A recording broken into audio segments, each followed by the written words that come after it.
Derek here, rural investor. Disclaimer, for entertainment purposes only, not financial advice. Please do your own due diligence and consult any financial professional that you see fit. We're outside today in the world, which is sort of the goal of my investing.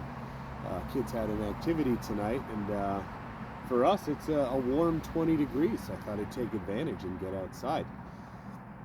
It's been a wild week. I own gold, ETFs and silver ETFs and Bitcoin and Ethereum and Microsoft now. And they've been up and down.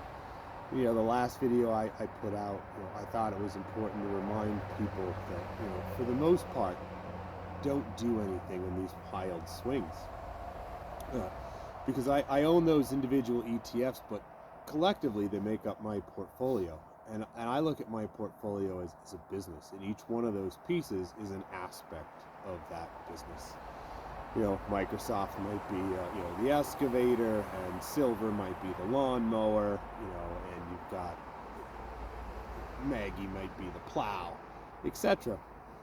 And each one of those pieces brings in revenue at certain periods of time throughout the year, and that's how I've constructed my portfolio. And so I don't want to panic too much when one thing is out of season or broken and something else it's its turn to shine and bring in the money, right? I want to use things, that create a balance, so that I have income throughout the year.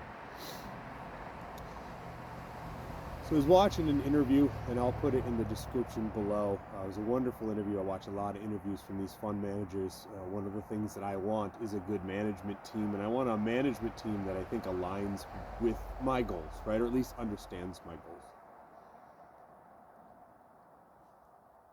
And one of the things I look for is what they state their performance is supposed to be, and then what their results actually are. But I also look for, I think, honesty in how they align with life.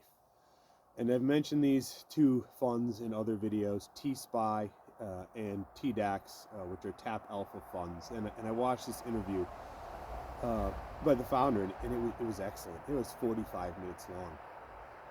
My key takeaway for this video, though, was the guy who founded, the company that runs those two funds, decided to delay having kids till he was in his mid-40s because he was grinding away 60, 70, 80 hours a week in finance, making a boatload of money. And he looked around and he goes, what am I doing this for? And that was when it dawned on him that that wasn't the way that he wanted to live his life. Yeah, he could make all this money, but what's good is all this money if you're not able to use it in the way that you see fit? And so he decided to look at this opportunity of these covered call ETFs, and he thought that there was an opportunity to both provide income and capture the growth of the upside, because he was in his 40s and didn't want to give up that long-term return. And lo and behold, as we talked about in those other videos, TSPY was able to outperform SPY, and TDAQ in its short period of time has been able to hang tight, sometimes over, sometimes slightly underperforming the Qs, QQQ. And his goal was to be able to work less, spend more time with his family, and then provide these opportunities for everybody else. He brought up a couple of things of note. Some of his favorite feedback from the people who own his funds are how they were able to retire off of them early, which is one of my goals. Another one of the goals there is that he actually encouraged people to run it like a business. He understood that aspect of it. He wasn't afraid of telling people it's okay to take leverage to a certain degree as long as you understand what you're doing.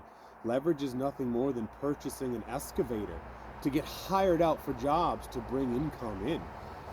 If the S&P 500 is going to go up and to the right over a long period of time, a moderate amount of leverage with a long-term viewpoint is a way to enhance your returns. Yes, it enhances the downside, but there are more upsides than there are downsides, and so overall you make a little bit more money. It gets you closer to that early retirement, that financial freedom, that time with your kids. And it was the first time that I have seen any of the fund managers that I watch these interviews for actually explicitly state what I think is the very appropriate way to use leverage or margin with these funds. I think they are designed to be run like a business. I think they are designed to take a modest amount of leverage to enhance your current income to capture long-term growth. And I would encourage everybody to, you can skip through, it's about halfway through the interview, but I would encourage everybody who's interested in this to take a look at that interview, dedicate the 40 minutes, and listen to the man who is both able to beat the growth indexes and provide 15 to 18% yields with the funds at the same time. And just watch him talk about how it's freed him up to spend time with his kids and to build a relationship with his wife and overall live a more balanced life for him. And so I do think it's really important for us to take that in perspective. I mentioned on a number of my videos that this is really about me living the life that I want with the resources and tools available to me. And I think that income investing is something that actually would be useful to a lot of people out there if they just had a little bit more exposure to it or even knew that it existed. And so hopefully you guys are finding this useful. Really appreciate everybody who tunes in and the messages that I get. So please like and subscribe to the channel if you want to follow for more. But I would take a look at that starter portfolio that I put out. I'll link that in the description again below. And then I would encourage everybody else to follow that link to the video that I'm going to link and just pay attention to that interview. You know, instead of watching, you know, the halftime show this Sunday, maybe take a look at what this guy has to say and how to appropriately use both leverage and these income ETFs to enhance your quality of life. So thank you. Have a good day.